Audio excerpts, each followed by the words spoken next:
Welcome back to the deep dive. Oh, yeah. Today, we're going beyond the headlines and Mm-hmm. really digging into a real-life mystery shrouded in Cold War intrigue. Oh, Intrigue. Love it. The 1963 vanishing of a man known as Llo Benati. Okay, And so I've heard of this one. our main source, a spy novel. Oh, wow, okay. Now I know what you're thinking. Yeah. A novel. Well, But stick with me. right. Karla's Choice isn't just a thriller. It's packed with potential truths Oh, okay. about this Hungarian emigre who might have been more entangled in espionage than anyone suspected. I'm intrigued. Right. Yeah. What's so captivating is that Benati, Yeah. a seemingly unassuming literary agent in London, was actually leading a double life. Oh, wow. His real name was Ferenz Roka, and he had a past steeped in Cold War secrets, a past tied directly to Soviet intelligence. Double lives, secret identities. This is like ripped from the pages of... Old spy novel, right? Yeah, exactly. But this is where the deep dive gets This is where it gets good. fascinating. Yeah. Yeah. To understand Roka's journey, we need to go back to his beginnings. Yeah. Long before he adopted the name Benati and settled in London. So back to, like, origin story kind of thing. Yeah, yeah. Okay. His story starts in Hungary. Picture this. A young man, a farm boy, becomes a soldier, experiences the brutal realities of war firsthand, Yeah. disillusioned, finds himself drawn to communist ideals, a path he believed would lead to a better world. So the classic story of disillusionment leading someone down a very specific path. I'm sensing a but coming here. You always do. You always do. Well, you know me so well. So how does this Hungarian farm boy turned disillusioned soldier end up connected to the Soviets? The Spanish Civil War. Uh-huh. It's a turning point. Roka, fighting against Franco's forces, meets Andrei Alexeyevich Rudnev, a high-ranking officer in the 13th Directorate. Okay. That's a branch of Soviet intelligence specializing in infiltration and deception. Imagine being recruited by someone like that. Talk about a life-altering encounter. Rudnev must have seen something extraordinary in Roka, some hidden potential that just screamed future spy. You hit the nail on the head. Rudnev brings Roka to Moscow for intensive training at a place straight out of a spy thriller, Okay. the Hotel Tourmaline. This wasn't just any hotel. It was a clandestine training ground for spies from across the globe. Hotel Tourmaline. It sounds like the perfect setting for a clandestine meeting or a dead drop or something like that. What happened to Roka after his Moscow training? Was he, like, immediately thrust into some dangerous mission? Not quite. Okay. He was given a new identity, Llo Benati, and sent to London, seemingly to live a normal life as a literary agent. But underneath this facade, Roka maintained contact with Center Soviet Intelligence Headquarters, completely separate from the official channels of the Soviet Embassy in London. Okay, so he's like a deep cover agent living this meticulously crafted double life. It begs the question, what exactly was he doing in London? What were the Soviets hoping to achieve with this elaborate setup? That's the central mystery. Yeah. Even Roka himself seemed unsure of his ultimate purpose. He was described as being in a state of perpetual waiting, a watchdog without a clear target. He was ready for something, but what? It's almost as if he was like a pawn in a larger game, a game whose rules he didn't fully understand. Yeah. Did he have any, like, connections in London? Or was he completely isolated, living this double life all alone? Interestingly, there was one personal detail that stood out. A cherished photograph of a woman and a young boy that Roka kept both at his office and his flat. It's like a glimpse into a life he had to leave behind, a whisper of human connection in this world of secrets and all that. It makes you wonder, doesn't it? Like, did that photograph represent a past he longed for, a reminder of the life he might have had if he hadn't been pulled into this world of espionage? That's a question that lingers throughout this entire deep dive. Yeah. What's even more intriguing is that the woman and boy in that photo become crucial to the investigation later on. Oh, this is where it gets really interesting. We're starting to see how seemingly insignificant details can unlock a whole chain of events. But before we get ahead of ourselves, tell me more about Roka's life in London. Did anyone suspect his true identity? Susanna Giro, his assistant, worked closely with him but had absolutely no idea about his double life. Oh, wow. She was completely in the dark about who Llo Benati really was. So he was truly living a life of secrets, like compartmentalizing every aspect of his existence. Did he have anyone he could confide in? anyone who knew the real Ferenz Roka. There was one person who held a special place in Roka's heart, his godson, Llo, Okay. described as both beautiful and troubled. Oh. Llo was constantly getting into trouble, especially in Eastern Bloc countries, often clashing with authorities. Sounds like maybe he had like a little bit of a rebellious streak. Oh, yeah, for sure. A yearning for freedom in a world that felt restrictive. Absolutely. What was Roka's relationship with him like? Roka was fiercely loyal to Llo, using his influence to protect him from the consequences of his actions, pulling strings behind the scenes to get him out of trouble time and time again. So despite being like a seasoned spy, Roka was still driven by very human emotions.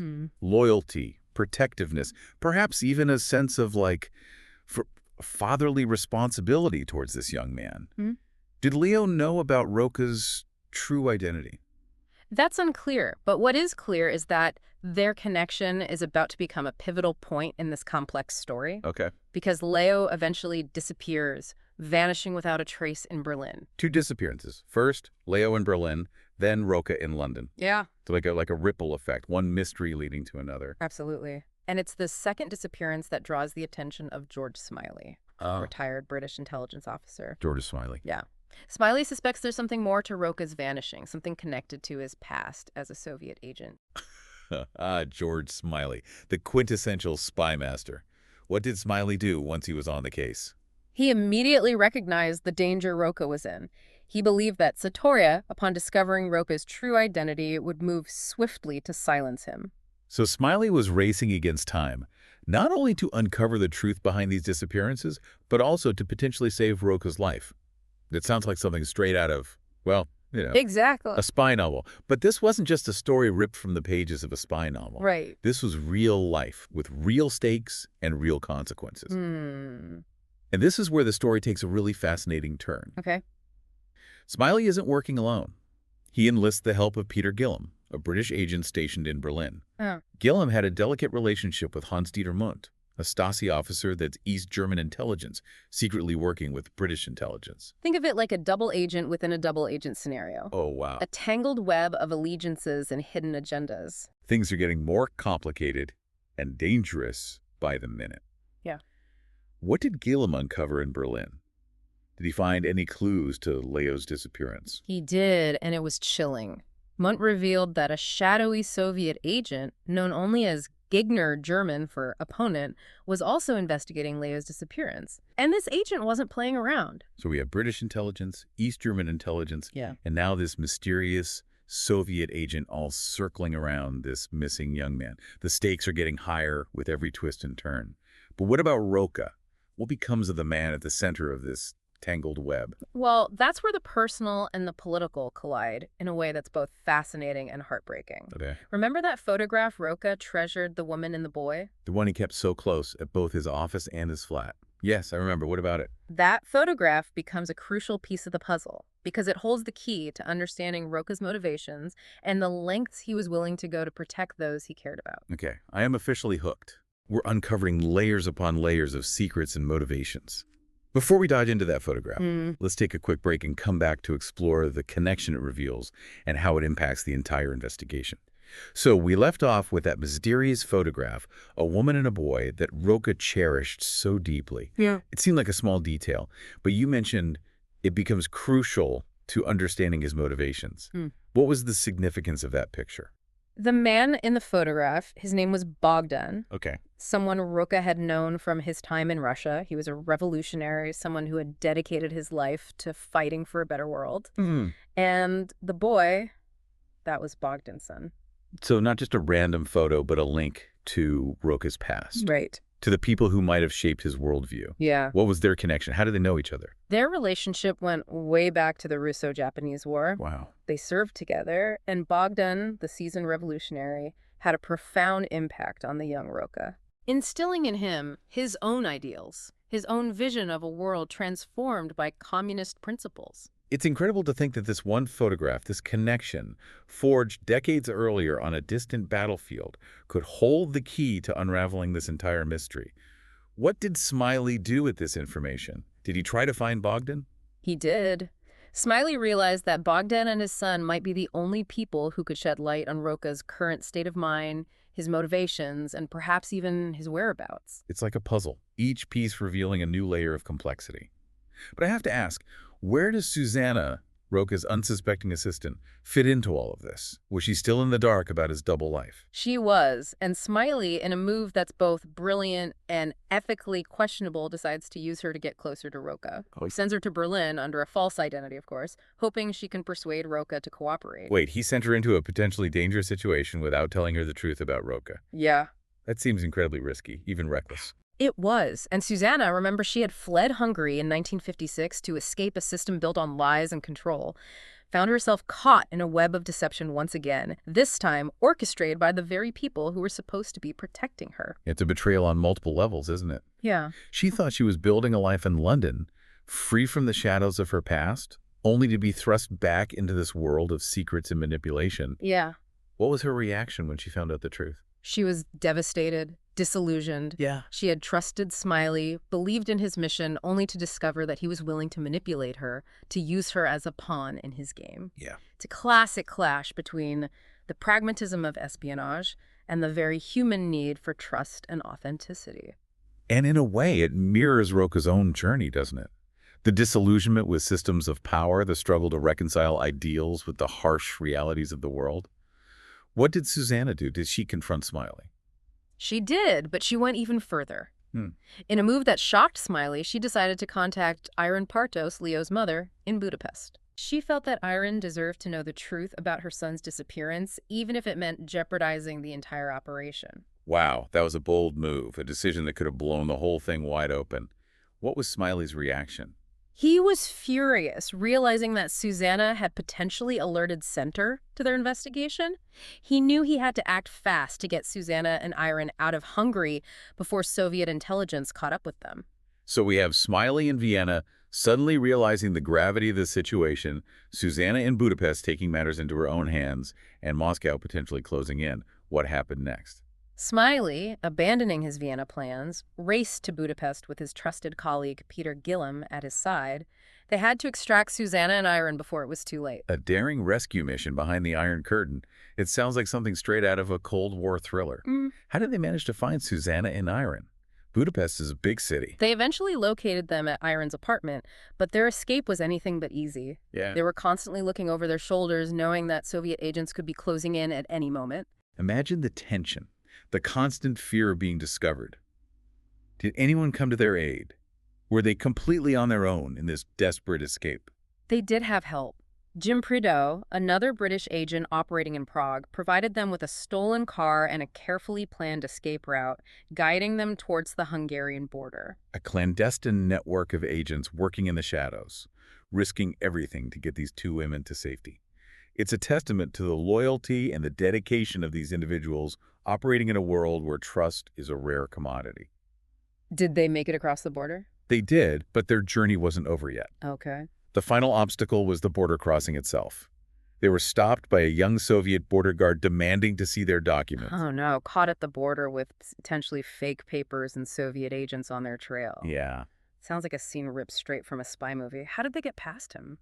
This is where Smiley's experience and his ability to think on his feet truly shine. Okay. He took a gamble, using forged documents and sheer audacity to bluff their way through. It was a tense standoff, but the young guard, intimidated by Smiley's commanding presence, eventually let them pass. A combination of quick thinking and nerves of steel.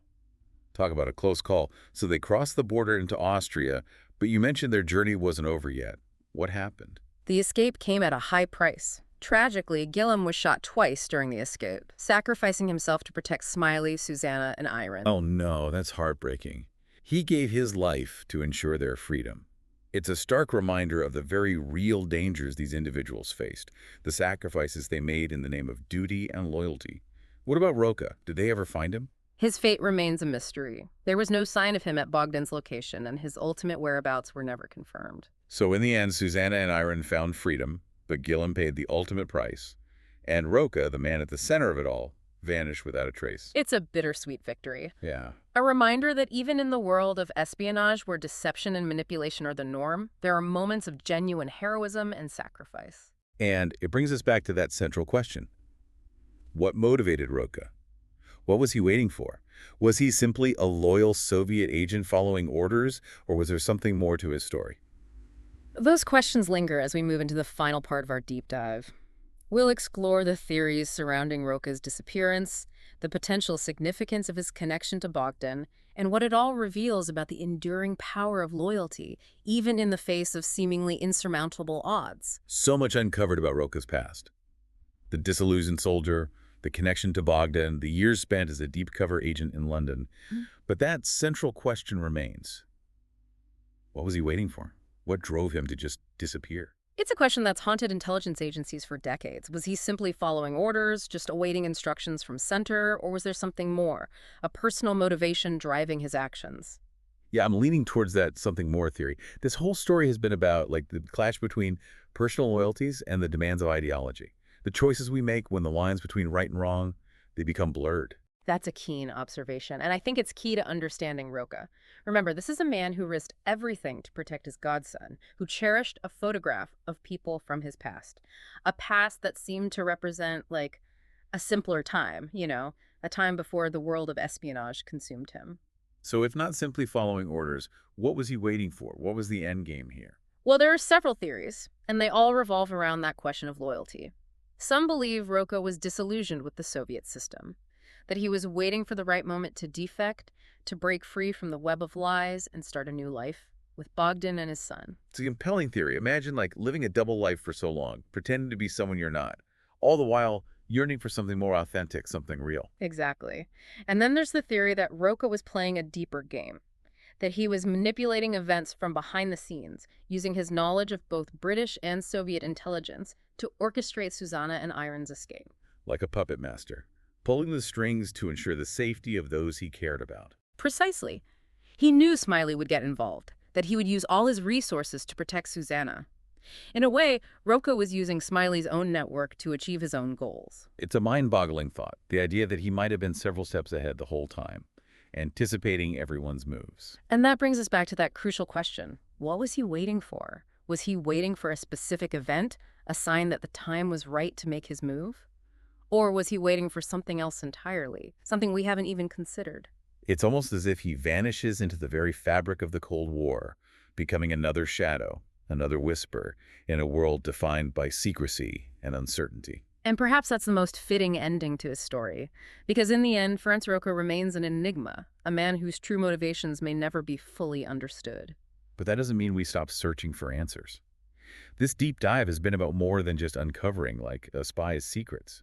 It's been about exploring the human condition, the choices we make when faced with impossible situations, the sacrifices we're willing to make for those we love. And it's a reminder that history is rarely black and white. It's a tapestry woven from individual stories, stories like Roka's, filled with contradictions, complexities, and enduring mysteries. We may never know the full truth behind Roka's disappearance, but the questions his story raises, they continue to resonate. Questions about loyalty, betrayal, and the enduring power of human connection in a world so often defined by division and conflict. And sometimes the most profound insights emerge not from definitive answers, but from the questions themselves. The journey of discovery, it doesn't end here. Exactly. And we encourage you to keep exploring, to keep questioning, and to keep diving deep into the world around you. You never know what secrets you might uncover. Thanks for joining us on this deep dive, and we'll be back next time with another fascinating exploration of the world around us. Until then, stay curious.